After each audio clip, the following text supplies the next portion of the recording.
spiritual experience that's joyful? Yes, yes. We're a community that believes that we create our own experiences. It's how we respond or react to life and what life brings to us. And then we have the possibility of what we create from within. And one of the joys of that is that we get to have the life that we most want to live. One of the other joys of that is that we're responsible. Basically, we have the ability to respond to the life that we do live. And so let's begin by creating something that we really enjoy with a spoken word prayer. We'll begin with I am divine. I am divine. I live a life of joy. I live a life of joy. I create my experience. I create my experience. And I choose an experience I love. And I choose an experience I love. I love and appreciate myself. I love and appreciate myself. And the more I love myself, the more others love me. The more I love myself, the more others love me. I am abundant. I'm abundant. I am magnificent. I am magnificent. And I have fun in life. And so it is, and so we allow that to be. We have some announcements for you this morning. The first one is our beautiful slide of showing who Yes. everybody is. Oh my goodness, look, there's Julie, our YFM director, Carrie Hart, our finance person, who is also here to be a Sunday school teacher for our kids. So we don't very often get to see Carrie on a Sunday, but Carrie's just gonna turn around and wave so you can go, woo! We've got Sherry, who's coordinating us. We've got Chris on sound. Judy, you met. She was our board member that is our board member today. Zach is our vocalist. Marianne is helping us sing. Jay Melward's on piano. I'm giving the lesson, and then you're in charge of everything else. That's right. That's right. I like that. We have the monks coming next Sunday. Next Sunday is going to be a full Sunday because we have service, we have Divine Audacity, and then we have the monks. They're doing a meditation, a chanting meditation service from 2 o'clock to 4 o'clock. They'll have some merchandise to sell that supports their order. And it's beautiful. If you've never heard them, it's amazing. If you've heard them, come back and hear them again. These are the monks that follow the Dalai Lama, just in case you want to know, they're super holy, super duper holy. Divine Audacity, as Reverend Nikki said, is also happening next Sunday. It's 11:45 right here in the sanctuary. If you want to just pick up the book in the bookstore, we have plenty of copies. We're talking about the power of love. And that discussion is facilitated masterfully by Sherry and Paul Raspa. The last heads up announcement is that on August 2nd, I'm going to start a 5-week class on meditation. It's trying on different meditations to see what works for you, talk about the unity philosophy and how meditation is foundational to our spiritual practice. 5 Saturdays, 10 a.m. There is a book. If you are taking it for credit and you feel like you need that book, you let the bookstore know and they will order it for you. It's $25, but honestly, I don't think you need it. Just saying. Just saying. Okay. And that's something, me not promoting a book in the book. That is unusual. Yeah. It is unusual. Anyway, stand as you are able and let's sing I See You.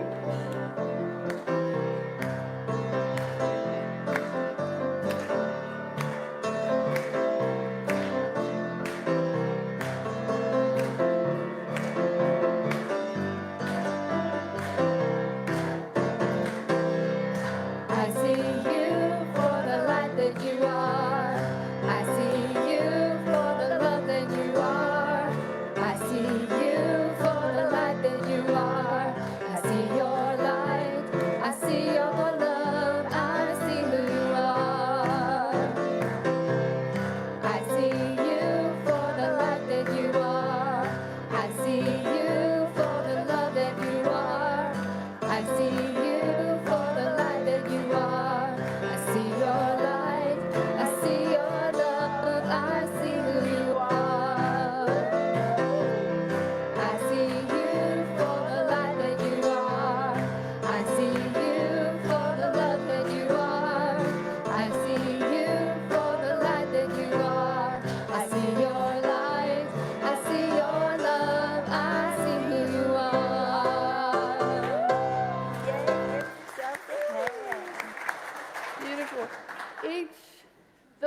Sunday, we do something we call intergenerational moment so that we get to hear from people in the congregation about how unity impacts their life. Today we have Elizabeth Perry, who's one of our youth, who's going to come and share with us. Thank you. Here, let's take this one. That's a little tall for you. Come this way just a little bit. Okay, so when I was little, I remember when we were searching for a church. We tried out a few that I can remember. Like one of them was this very serious, formal, brown, sickeningly boring and plain church. I absolutely hated it. Could barely keep my eyes open. There wasn't a church that resonated with me until I came to Unity. Unity was the first church that I went to where I felt at home, like I could be my true self and not have to be ashamed of who I am, feel like I have to hide from who I am. Unity is my safe space. It's a place where I can make true friends and not have to worry about not fitting in, because I already do. All of us do. Every single one of us has a spot in this wonderful community where we can be loved and accepted no matter race, sex, belief, LGBTQ+, special needs, any sort of difference, honestly. And that's what I love about Unity, and I hope you do too. I'll take it. Thank you so much. Elizabeth Perry. Thank you so much.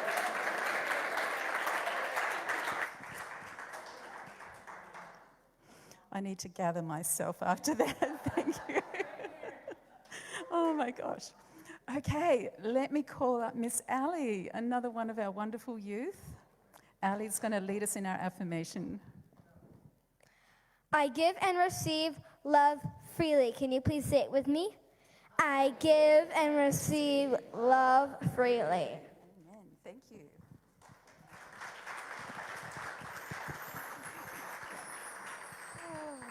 All right, now, Cole, please come on up. It's your time. Cole was one of our group who went to summer camp over in Wrightwood, a place just north of LA in the mountains. We climbed and climbed and climbed and overcame the altitude sickness, and after that we had a really good time, right, Cole? So, Cole, would you like me to ask you questions, or would you like to just take it away? Ask questions, okay, all right. So Cole and his family are fairly new to our congregation, and I say that because here he is already able to get up and speak. So we're just so grateful for that, and for the support of his family, who incidentally all came to camp, and his parents were actually camp sponsors, so hugely grateful. So Cole, I want you to just share what were your favorite activities while at camp? I liked prison ball and music with Mark. I think that's his name. Yeah. Those were your favorites? Yeah, I would say my favorite was music with Mark Stanton Welch. Yeah, fantastic. Okay, so I would like you to consider and share with us, if you would, how you felt when you first rolled up at camp. One word, if you can, and then one word about how you felt when it was time to go. I was nervous, Nervous at first? and at the end, I didn't want to leave because it was so fun.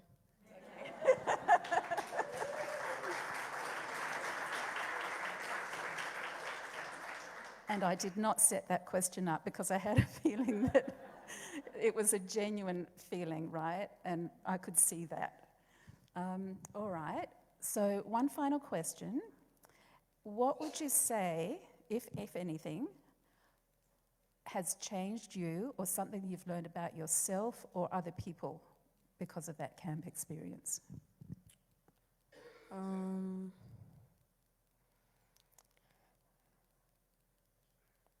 Probably to, even though if you don't like somebody, try your best to get along with them and stuff, and try to make friends with them.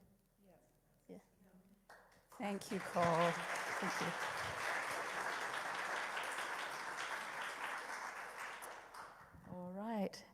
And now, this is today's service brought to you by YFM, okay? So I would like to invite Vanessa up here with me. Vanessa is our new nursery attendant. We're grateful for Tiana, who has been holding that position down for us for the past little while. And Tiana is now moving on, and we now have Vanessa. And I'm so excited. Some of you met her as they came in the front doors this morning. So she will be greeting you as well as taking care of any of our babies who happen to be here on any given Sunday.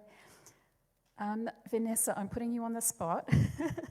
What would you like us to know about you? Well, I absolutely love children. I have 4 kids of my own, so I'm extraordinarily excited about being here and looking forward to the adventures I have with all of you.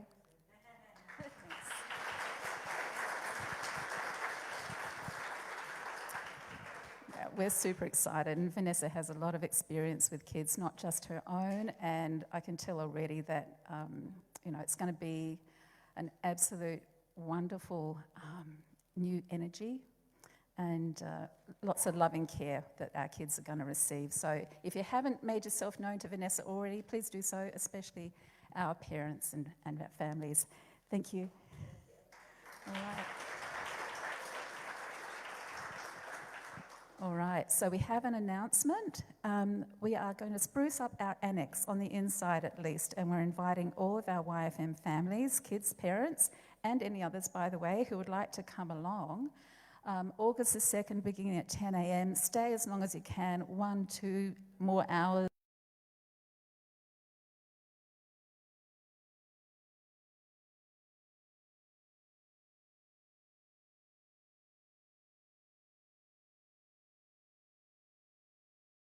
There. All right. Oh, summer camp. Sorry, the slides were out of order. That I should have waited and had Cole up here, but that's our collage of our camp experience.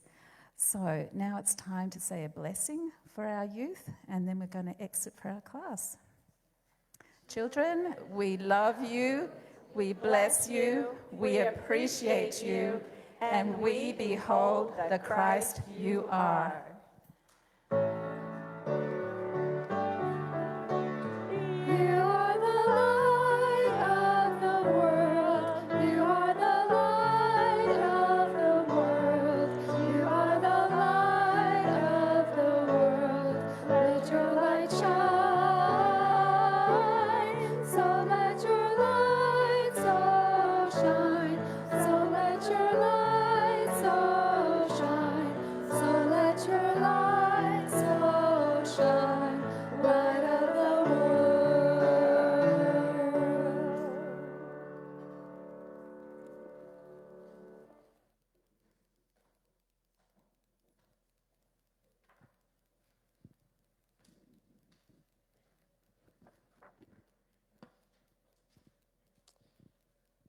This is Stream of Life by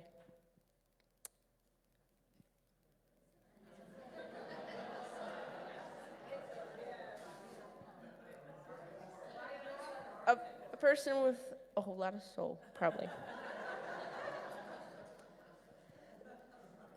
The same stream of life that runs through my veins night and day runs through the world and dances in rhythmic measures. It is the same life that shoots in joy through the dust of the earth and numberless blades of grass and breaks into tumultuous waves of leaves and flowers.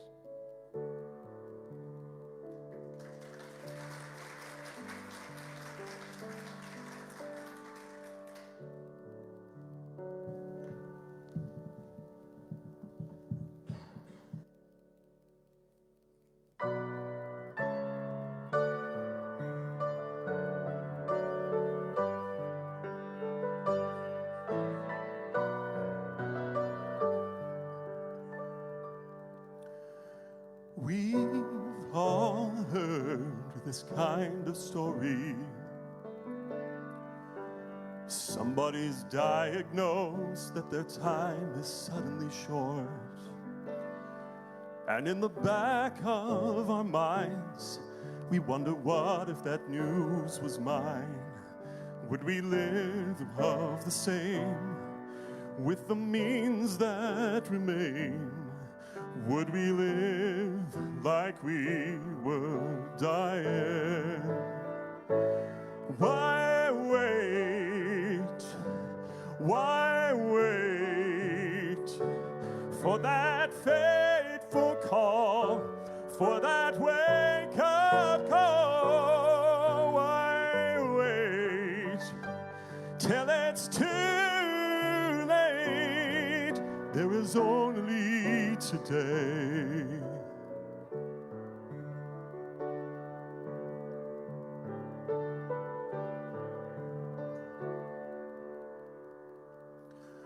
We've all heard this kind of story. An earthquake strikes the coast of a distant land.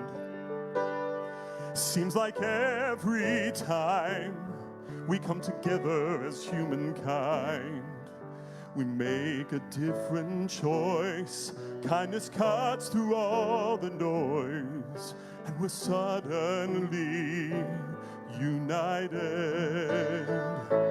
Why wait? Why wait for the pouring rain, for that hurricane? Why wait till it's too late? There is only today. Why wait? Whoa.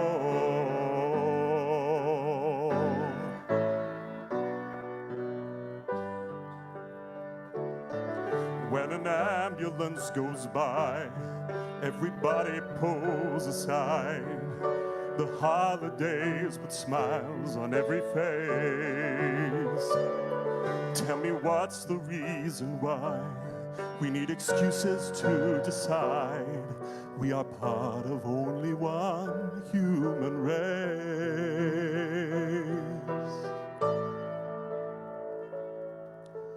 We've all heard that kind of story.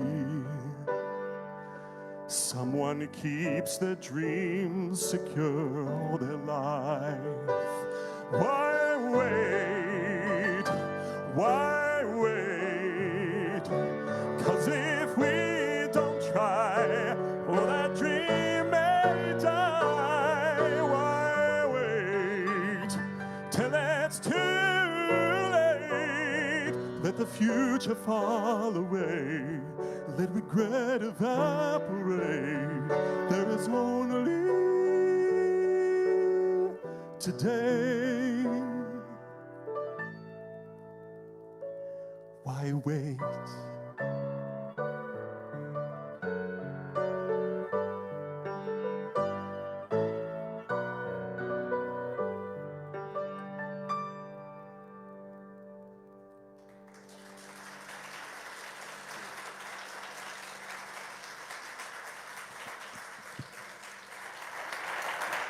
Thank you for that. That song gets me just about every time. Just about every time. A month ago, I spoke about using patience as a spiritual tool. Why wait? But using patience as a spiritual tool, and in looking at that, I illustrated it with two different parables.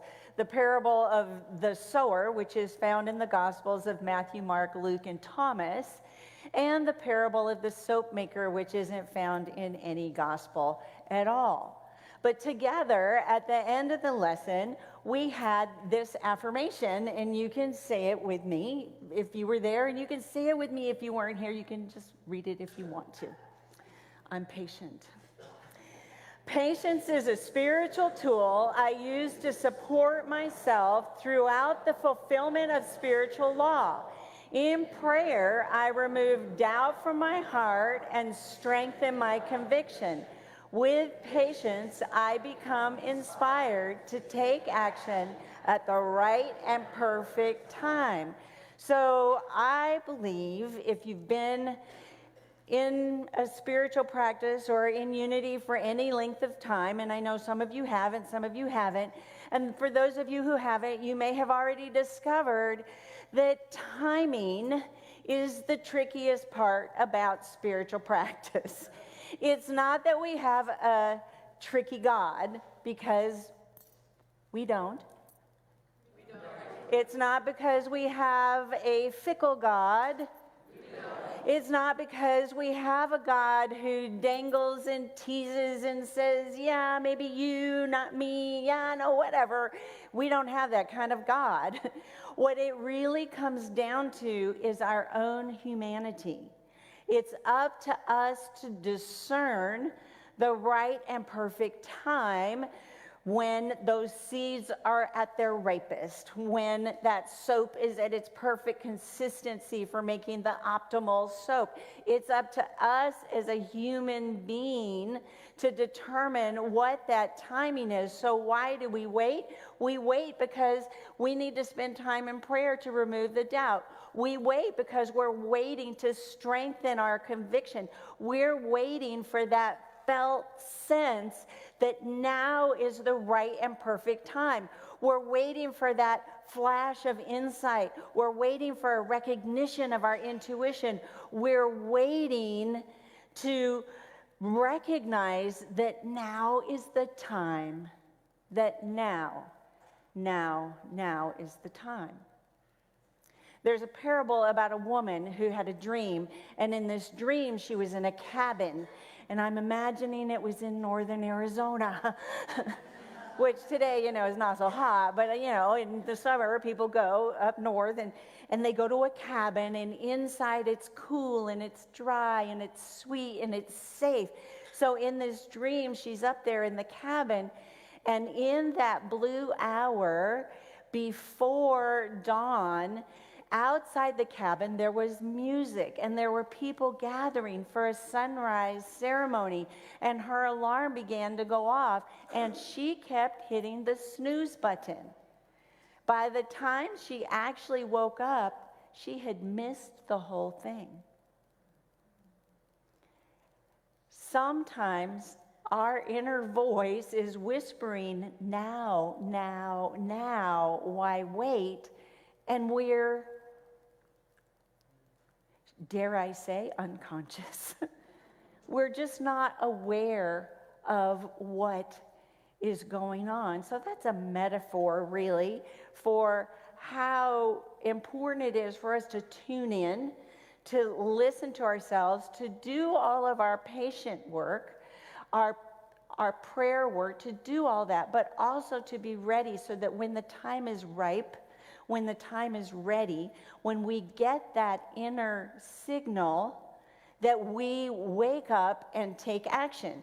So it's the difference between practicing patience as a spiritual tool and being aware so that we don't slide into a state of being called complacency. There was a 20th century evangelical minister, A.W. Tozer, and he said, complacency is a deadly foe of all spiritual growth. Oh, it makes so much sense. But then what's the difference? If you start to think about it, what's the difference? Like, how am I going to know my felt sense? How am I going to, tune into that flash of insight? How am I going to recognize it if I'm being patient? And here's some questions that come up. When we're complacent, doesn't that really mean that we're content?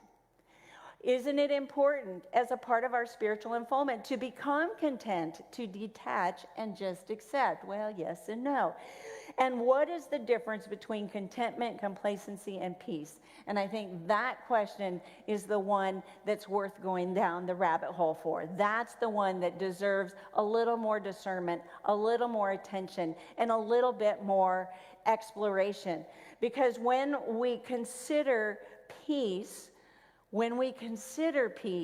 peace is vitally active, it's vitally alive, And complacency pretty much is doing nothing. So it's inactivity. Peace is a pathway to support us as we navigate the changes in life. It's about taking a look and recognizing what our holy purpose is, whereas complacency is really giving up and just saying, that's just the way it is. Peace is all about being super conscious. Contentment is about taking a nap on a Sunday afternoon, right? Contentment is different. Complacency is really about sliding into unconsciousness. There's another parable about a man who meditated faithfully every morning. It was his spiritual practice. He would get up and meditate, and then he would go about his day.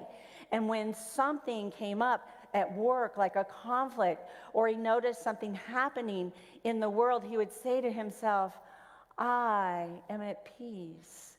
I am not going to get involved. So every day he meditated, but this was his response to the world. One day at work, one of his coworkers came to him completely distraught and said, I'm looking for guidance. I'm looking for support. And the man had no words. The man had no words because his inactivity had actually put him in a place of unconsciousness. He was not able to respond. It's a slippery slope. Complacency is a deadly foe for all spiritual growth. Now, when you ask most people, are you complacent? Most people will say, well, no, I'm not. But do they think the same thoughts when they wake up every day? Do they follow the same routines every morning? Do they, when they encounter something new or different, a new person or a new experience in their present, do they dismiss it because it's different? Oh boy, that's where we get, that's the tricky one. To me, that's the tricky one. Do we, and I'm asking seriously, do you, do I, do we dismiss new people and new experiences in this present moment because they're different than the people and the experiences that we had in the past? Next slide. Here are some signs that we're entering complacency or that we've slipped into complacency. And number one is quick to make excuses. Are you a person, or do you, let me put it differently, I'm sure you know someone.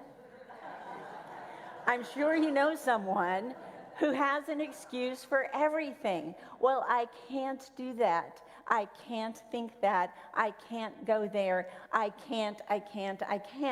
Who's full of that I can't. So once we begin to make excuses for why we can't do something, those excuses actually, if we trace them back, they begin as challenges. We don't want to answer that challenge. That challenge becomes an obstacle. We don't want to deal with that obstacle. That obstacle becomes a barrier, and then the barriers become excuses. Richard Bach said, argue for your limitations, and sure enough, they will be yours. Argue for your limitations, and sure enough, they will be yours. But what if when something came up and you noticed yourself saying, well, I can't take that dream vacation, I can't go back to work because I had this whatever, I can't meet that person, or I can't make new friends, or it's really hard for me, whatever excuse, what if instead of arguing for your limitations, what if you argued for your abilities? What if? Why wait? Let's say, why wait? Okay. Number two, never enough time. The tricky thing about complacency, maybe the complicated thing about complacency is we can have a veneer of busyness that really covers up the fact that we don't have priorities, or that our priorities are in alignment with something that's less than our highest and best, like it's not the optimal for our well-being. Take a diet, for example. Prior to my son's wedding in April, I went on a diet. I was very busy on my diet. I was busy saying, not that, not that, not that, not that, not that. And in the time between when I started and that day of the wedding, all I could focus on was looking good in that dress. I was going to look good in that dress if it was the last thing I did, right? That was my priority, and I was very busy.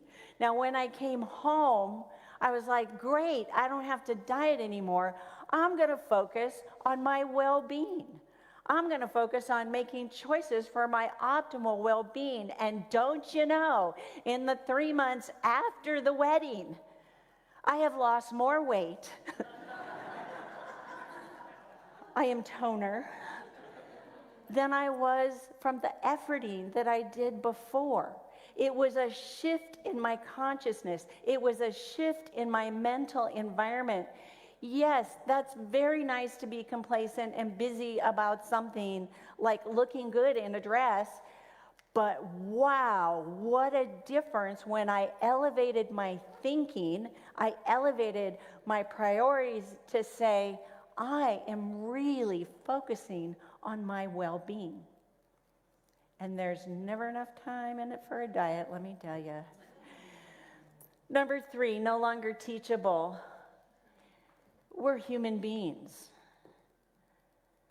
Very often we don't want to get feedback because we're afraid the feedback is going to hurt our feelings, or the feedback is going to highlight that we're less than perfect. Don't tell me I really don't want to know, and I really don't want to get feedback where you have a perception or a judgment that I'm broken. So how do you feel? I'll ask you, how do you feel when somebody comes up to you and says, you poor thing, you must struggle so. I would struggle too if I were you and weren't as smart as me, right? When the approach and the come from is somebody's less than, that they're incompetent, it's like, how do you feel? I can only imagine, but for me, I don't feel good. I don't want to be schooled in that way. And I want to distance myself. I want to isolate myself from that kind of feedback, from that kind of learning. But when I distance myself and when I isolate myself, I'm actually cutting myself off from all of my good. So what if there are so many cool ways to learn? There are so many cool things to do. Like, what if you took a class? What if you took a workshop? What if you got a coach? What if you engaged in spiritual direction? It's like, why wait? Why wait for that infusion of wisdom, of another perspective, of a broader, different way of being? You're no longer being complacent. You're actually opening yourself up for that ripeness that you are. Now, I'm not saying take ceramics and go be a professional potter at the age of 76, although you could if you wanted to. Take ceramics, do something with your hands, watch and learn, and become excited about the connection between what's going on here and what's going on in your brain. The last sign that we're going to talk about is content with early success. Now, I am a complete sucker for this. This is for when I've done some good things and it's good enough. When I was in ministerial school, I wanted to be the best student. You're so surprised that I'm a high achiever. I wanted to be the best student. I wanted to become the best minister. So I looked at the list of things, and I had those boxes checked off faster than you or anybody could say Jack Robinson. So I went to my mentor who said, here's a few more boxes. And I was like, hey, wait a minute. Wait a minute. I've done everything you're asking, and you're giving me more. When do I get to rest on my laurels? And she gave me the oddest look. The oddest look. And she said, why would you ever want to get out of the flow of your genius? And I went,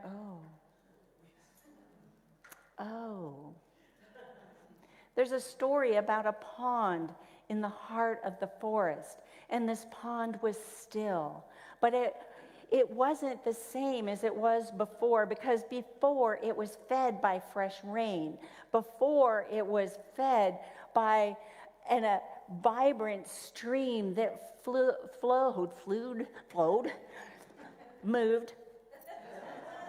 moved through it. But it wanted to be still. And still it became. And the fish left. The algae grew. And the water became murky and dank and dark.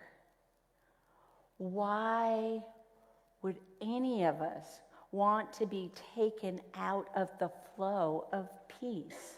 Why would any of us want to have that murky experience? Why? Why would you want to take yourself out of a holy purpose that only you are born to be and do on this planet? Why would you not want to contribute to the beauty of your own life, to the beauty and the vibrancy of community?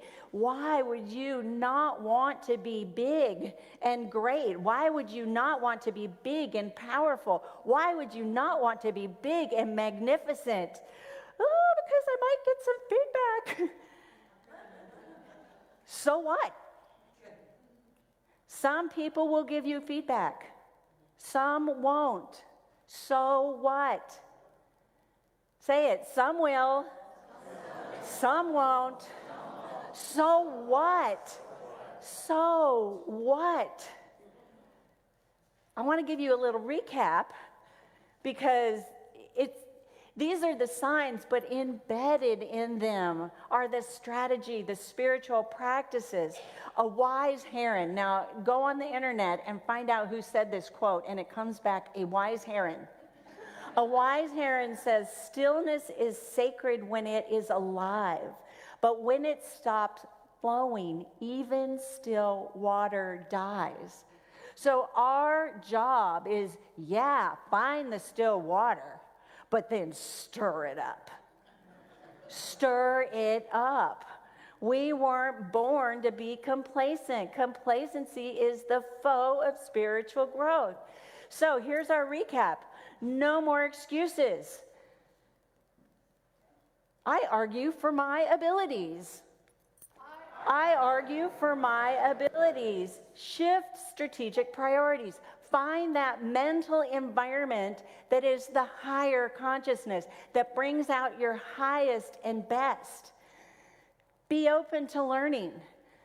Take that class, go to that workshop, find your coach, engage in spiritual direction, do all of that. And sometimes being open to learning is being able to respond when somebody walks by and says, "You're looking good today." I didn't think of that. I am learning that I look good today, right? Be open to learning. And number 4, keep expanding the dream. Keep going. Keep expanding. Keep stretching. What are some more words? Keep living. Keep living. Keep living. In 1886, Myrtle Fillmore, the co-founder of Unity, had a diagnosis that she was going to live another 6 months. She engaged in this kind of practice, this concrete, practical practice. And she lived for another 36 years. She lived. She didn't just survive. She lived. So here's what she did. She told her body, no more excuses. I'm not going to argue for your limitations. I'm going to bless the parts of my body that are working. I'm going to go into that higher consciousness. All of my choices are going to come from the truth that I am a beloved expression of God and I did not inherit sickness. She's going to be open to learning. She started studying with other Christian scientists, teachers, and New Thought teachers. Her favorite was Emma Curtis Hopkins, who blew her mind. But she took what she learned and she embodied it, and she kept expanding the dream. She had no idea that her desire to live, her desire to find that peace, that masterful pathway to change, she had no idea that her actual experience was going to inspire hundreds and thousands of other people to do the same through an organization called the Unity Movement. She had no idea. Near the end of her life, she said, life became sweeter and more interesting, and we began to see a new world. In all these years, our interest has not lagged, and we have continued to enjoy the unfoldment of God's plan in our lives. I worked with this, and I worked with this, and I worked with this, and all that I could hear was Monty Python saying, not dead yet. It's like, this is serious stuff, right? And the little voice in my head is singing, not dead yet, I'm not dead yet. It's like, I'm not dead yet, and neither are you. There is so much more life to be lived. So, yeah, why wait? We wait in prayer. We wait to strengthen our commitment. We wait to hear that whisper from Spirit. We wait to have the alarm go off with our inner guidance. We wait for that, but we don't wait for anything else because our goodness is here now. Amen? Okay, together. I commit to having my life become sweeter and more interesting. I argue for my abilities. I prioritize my well-being. I open myself up to learning. I keep expanding my dream. I live my peace. Whee! Okay. Yeah. It's like, I can't wait to see what happens next in your life. I just can't. I can't. But in order to do this, we have to let go of the shore. We have to let go of what we know. We have to let go of our complacency. We have to let go of that false contentment. And we have to live. So let's sing Let Go of the Shore as we come into a time of meditation. And as you let go of that shore, know that you've got a whole room full of community with you, that you are not alone. And if you're watching online, Unity of Mesa is with you. You are not alone.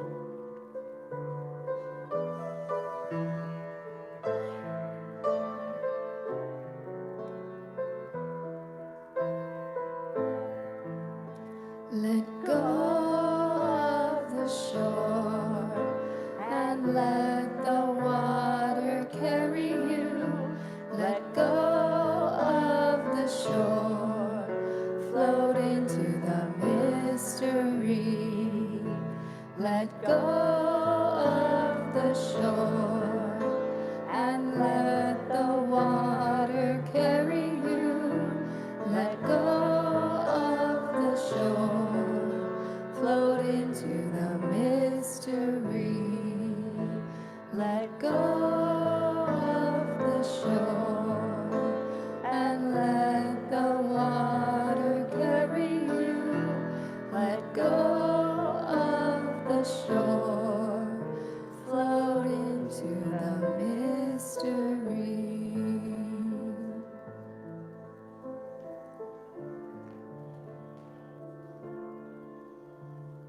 How delicious.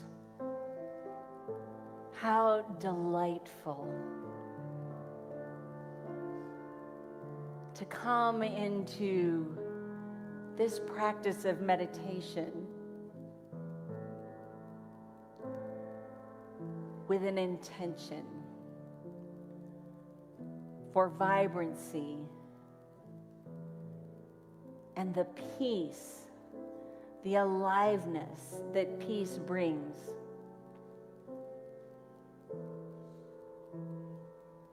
Feel the loving support of the water beneath you. Feel the gentle, subtle flow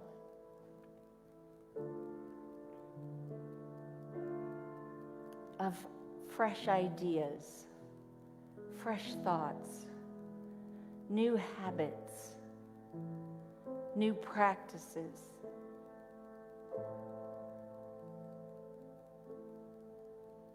And in this mystery, open your heart, open your mind, open your consciousness to your own highest and best,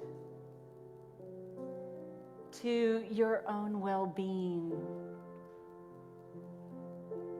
to your spiritual pattern of perfection.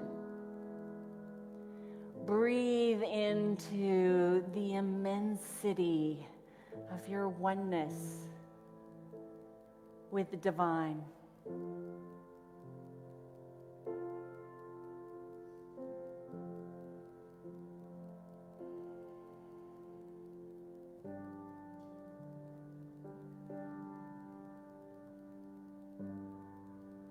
And as each of your dreams, each of your abilities, each of your desires comes into your awareness, take a breath and say thank you for that dream. Thank you for that ability. Thank you for that desire. Thank you for a capacity to be magnificent. A capacity to make a difference in your own life, to make a difference in community, to make a difference in the world. Breathing in and breathing out. Our energy, our power of love is a blessing. Breathing in and breathing out, the sky gets bluer, the sun gets brighter, the shade gets more comforting.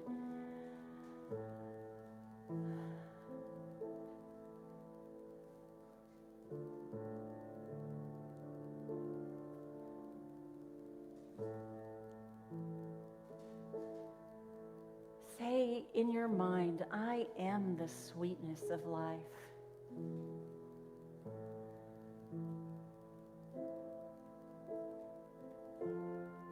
I make wise choices for my highest good. I choose to focus on my abilities.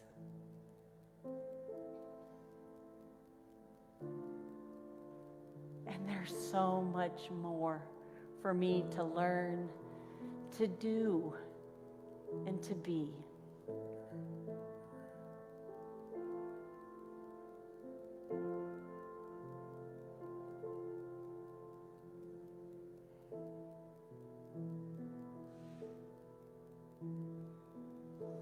And with a breath, hug yourself. Put your arms around yourself in gratitude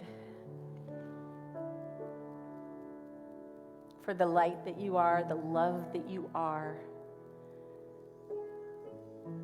for your own internal guidance and your capacity to hear it.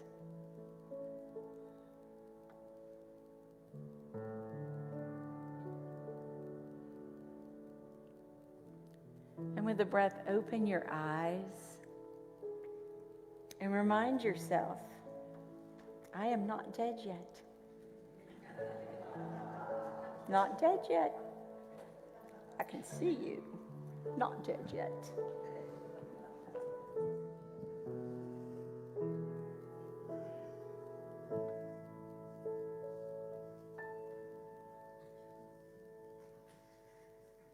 Whew, that was an awesome presentation. Thank you. And so it's time now for our offering. And I think it's always a good practice as we get ready to give and share our abundance to be really in gratitude. And so to get us there, I'm going to read a few of the gratitudes that are in the gratitude jar. First, I'm thankful for this space and the healing sounds that make a profound shift in my life. So thank you for the music. Unity of Mesa is full of love, joy, harmony, consciousness, and more. And I'm thankful for all of the hearts and authenticity in this sacred community.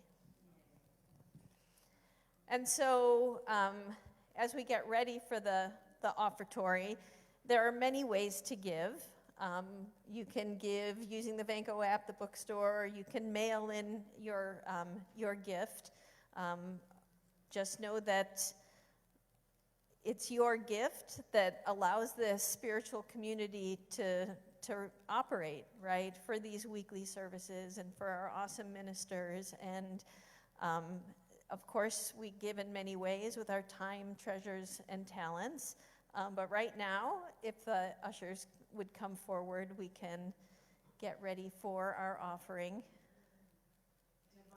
And say with me, divine love, through me, blesses and multiplies all that I have, all that I give, and all that I receive. And so it is.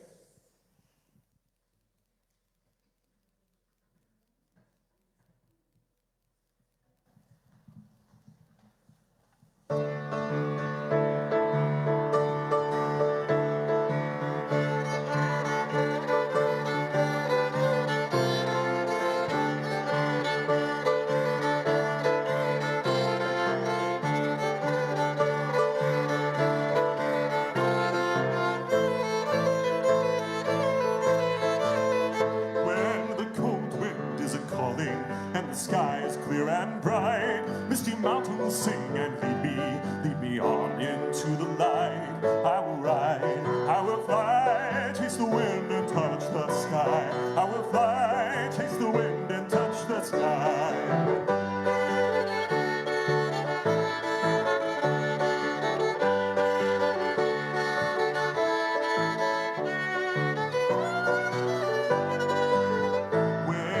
Darkness hides secrets, and mountains are fierce and bold. Deep waters hold reflections of times lost long ago. I will hear their every story, take hold of my own dream. Be as strong as the seas are stormy, and proud as an eagle's scream. I will ride, I will fly, taste the wind and touch the sky. I will fly, chase the wind and touch the sky.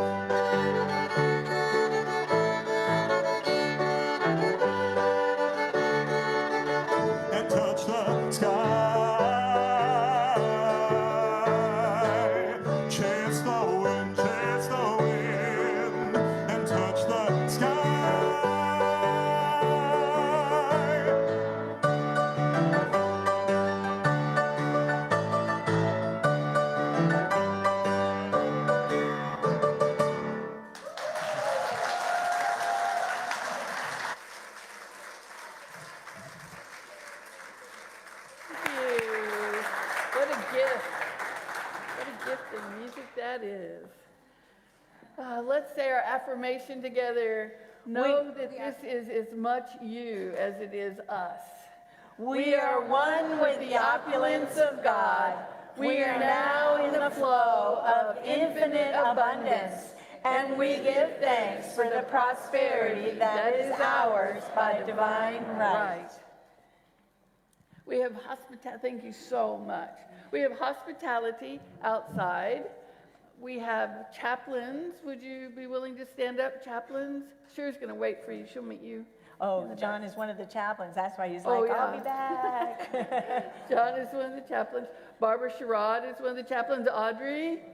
So if you have a prayer concern, or if you have a prayer hallelujah, they are open to listening with you, to raise you up, and to know that what we praise, we raise in consciousness. Do you have any parting words? Not dead yet. I don't know.